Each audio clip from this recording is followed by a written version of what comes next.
Hello dear students, आपको मैं अपने चैनल बायोलॉजी कॉर्नर पे खुशामदीद कहता हूँ। बैक्टीरियल जेनेटिक्स पे हमारा ये तीसरा वीडियो लेक्चर है। इससे पहले दो वीडियो लेक्चर्स में हमने ट्रांसफॉर्मेशन और कॉन्जुगेशन के प्रोसेस को डिटेल में डिस्कस किया।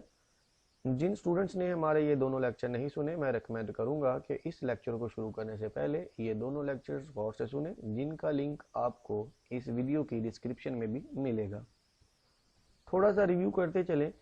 पिछले दो लेक्चर्स में हमने बात की कि बैक्टीरिया तीन तरह से जीन्स एक्सचेंज कर सकते हैं। Transformation, when a bacteria absorbs free DNA from the environment. During conjugation, a cell to cell contact is needed. And during transduction, bacteriophage bacterial genes को एक सेल से दूसरे सेल में लेकर जाते हैं। इस लेक्चर में हम डिटेल से डिस्कस करेंगे सिर्फ ट्रांसडक्शन के प्रोसेस को। ट्रांसडक्शन का प्रोसेस इस simple so called you tube experiment के जरिए डिस्कवर हुआ, जिसमें हम बैक्टीरिया को कल्चर करते हैं एक यू शेप ग्लास ट्यूब के अंदर। इस यू शेप ग्लास ट्यूब की दोनों आर्म्स को सेपरेट किया होता है एक सिंटर्ड ग्लास फिल्टर से। इस फिल्टर का पोर साइज इतना छोटा है कि बैक्टीरिया इसमें से पास नहीं कर सकते। और दूसरे नंबर पे जो लिक्विड मीडियम है कंटेनिंग बैक्टीरिया, इसमें हम एक एंजाइम डालते हैं डीएनएज। ये डीएनएज एंजाइम क्या करेगा, इस मीडियम में किसी भी तरह के फ्री डीएनए मॉलिक्यूल को ब्रेक डाउन करेगा। उसकी फ्री डीएनए मॉलिक्यूल की जो प्रेजेंस है उसको मिनिमाइज करेगा। अब इस यू ट्यूब के एक आर्म के अंदर आप देखें बैक्टीरियम मौजूद है, जिसके अंदर जीन ए जो है उसकी म्यूटेंट कॉपी, जबकि जीन बी की नॉर्मल कॉपी मौजूद है। दूसरी तरफ कल्चर किए गए बैक्टीरिया में जीन ए की नॉर्मल जबकि बी की म्यूटेंट कॉपी है। इट मींस दोनों आर्म्स के अंदर जेनेटिकली डिफरेंट बैक्टीरिया प्रेजेंट है। अब अगर तो इस सिंटर्ड ग्लास फिल्टर और डीएनएज की मौजूदगी में भी इन दोनों तरह के बैक्टीरिया के अंदर किसी भी तरह का जेनेटिक रिकम्बिनेशन होता है, आपको फॉर एग्जांपल मीडियम में से कोई ऐसा बैक्टीरियम रिकवर होता है जिसमें दोनों जीन्स की नॉर्मल कॉपी यानी कि ए प्लस और बी प्लस या दोनों की एबनॉर्मल कॉपी मिले, तो इसका मतलब है कि इन दोनों के दरमियान, दोनों बैक्टीरिया के दरमियान जीन एक्सचेंज हुआ। और इस जीन एक्सचेंज में सेल टू सेल कांटेक्ट भी जरूरी नहीं, because cell to cell contact is not possible in the presence of this filter. इसी तरह ये जीन एक्सचेंज फ्री डीएनए की एब्जॉर्प्शन यानी कि ट्रांसफॉर्मेशन से भी नहीं हो सकता, क्योंकि डीएनएज ने ट्रांसफॉर्मेशन की पॉसिबिलिटी को यहां से खत्म कर दिया। तो इस यूट्यूब एक्सपेरिमेंट के दौरान देखा गया कि इन दोनों जेनेटिकली डिफरेंट बैक्टीरिया के दरमियान जीन एक्सचेंज हुआ और बाद में पता चला कि one of these two forms were infected with bacteriophage. अब ट्रांसडक्शन का जो प्रोसेस है it can be of two types. एक को हम कहते हैं जनरलाइज्ड ट्रांसडक्शन और एक है स्पेशलाइज्ड ट्रांसडक्शन। जनरलाइज्ड ट्रांसडक्शन में जब बैक्टीरियोफेज रैंडमली कोई सा भी पार्ट बैक्टीरियल डीएनए का एक सेल से दूसरे सेल में कैरी करे, और स्पेशलाइज्ड ट्रांसडक्शन नाम से भी जाहिर होता है कि जब कोई बैक्टीरियोफेज हमेशा कोई एक स्पेसिफिक पीस ऑफ डीएनए, कोई एक या फ्यू पर्टिकुलर जीन्स को ही एक सेल से दूसरे सेल में कैरी करता है। ट्रांसडक्शन की डिटेल में जाने से पहले हम देखेंगे बैक्टीरियोफेज का जनरल लाइफ साइकिल। बैक्टीरियोफेज जो है, जैसा कि आप जानते हैं, ये दो तरह से रेप्लिकेट कर सकते हैं। एक को हम कहते हैं लिटिक पाथवे। लिटिक पाथवे में क्या होता है, बैक्टीरियोफेज अपनी कॉपीज तैयार करेगा और at the end host cell का लाइसिस हो जाएगा and multiple new phages will emerge from this infected cell। जबकि लाइसोजेनिक साइकिल में बैक्टीरियोफेज अपना जीनोम, अपना डीएनए होस्ट डीएनए के अंदर इनकॉर्पोरेट करेगा और एग्जिस्ट करेगा एज प्रोफेज। और जैसे जैसे बैक्टीरियल सेल्स डिवाइड करेंगे, साथ साथ ये जो वायरल डीएनए है in the form of bacteriophage replicate होता रहेगा। अब हम देखते हैं बारी बारी जनरलाइज्ड और स्पेशलाइज्ड ट्रांसडक्शन को।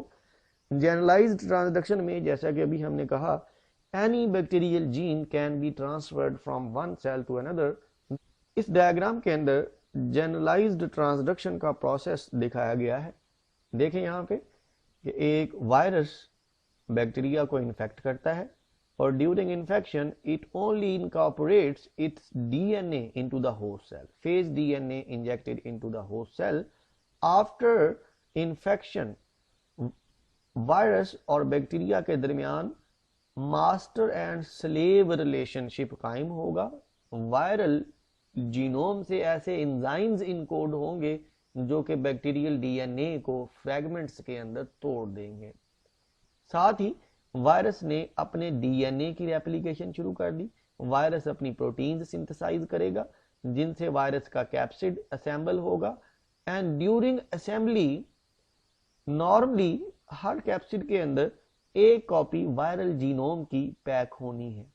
But if due to chance event अगर इस कैप्सिड के अंदर वायरल जीनोम की बजाय बैक्टीरियल डीएनए का कोई फ्रेगमेंट पैक हो जाए और अगर ये वायरस नेक्स्ट किसी बैक्टीरियल सेल को इन्फेक्ट करने में कामयाब हो जाए तो ये वायरस क्या करेगा, ये पहले होस्ट की जीन्स ये सेकंड होस्ट के अंदर क्या कर रहा है, इनकॉर्पोरेट कर रहा है।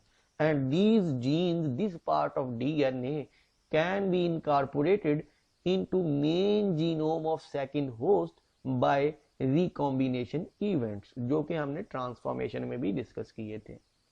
तो यहां पे आपने देखा कि इक्वल चांसेस हैं रैंडमली कोई भी piece of DNA of bacteria can be packed into capsid of virus. अब जो जनरलाइज्ड ट्रांसडक्शन है इसकी अगर हम प्रोबेबिलिटी पे बात करें तो only about 1 to 2% of phase particles produced contain bacterial DNA, यानी कि बहुत कम चांसेस हैं कि वायरस के अंदर अपना डीएनए छोड़ के बैक्टीरियल डीएनए पैक हो सके। और इनमें से भी only 1 to 2% of the transferred DNA is incorporated into chromosome of recipient cell by recombination. इसका मतलब क्या हुआ कि जनरलाइज्ड ट्रांसडक्शन का जो प्रोसेस है ये बहुत इनएफिशिएंट प्रोसेस है। Only about 1 per 106 phase particles can perform this process, जबकि स्पेशलाइज्ड ट्रांसडक्शन में a characteristic of virus that transfer only certain genes between bacteria, हमेशा सेम जीन्स ही कैरी करेगा। For example in case of lambda phage जो कि E coli को infect करता है, lambda phage always carry galactose और biotin genes, these genes which are involved in metabolism of lactose and synthesis of biotin। Lambda phase हमेशा इन्हीं दो jeans में से किसी जीन को एक सेल से दूसरे सेल में कैरी करता है। तो यहाँ पे सोचने की बात कि how can a phage always carry a particular gene और genes from one cell to another. तो इस क्वेश्चन को आंसर करेंगे नेक्स्ट स्लाइड में। इस डायग्राम को गौर से देखें तो असल में जो स्पेशलाइज्ड ट्रांसडक्शन है उसकी वजह ये कि जब ड्यूरिंग लाइसोजेनिक साइकिल जब वायरल जीनोम बैक्टीरियल जीनोम, यहाँ पे वायरल और बैक्टीरियल जीनोम को डिफरेंट कलर्स में दिखाया गया है, तो जब वायरल जीनोम बैक्टीरियल जीनोम के अंदर इनकॉर्पोरेट होता है तो it is always a site specific insertion.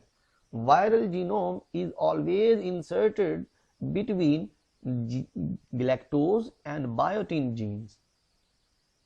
अब आप जानते हैं एक प्रोसेस है इंडक्शन के lysogenic cycle can at any time be converted into lytic cycle.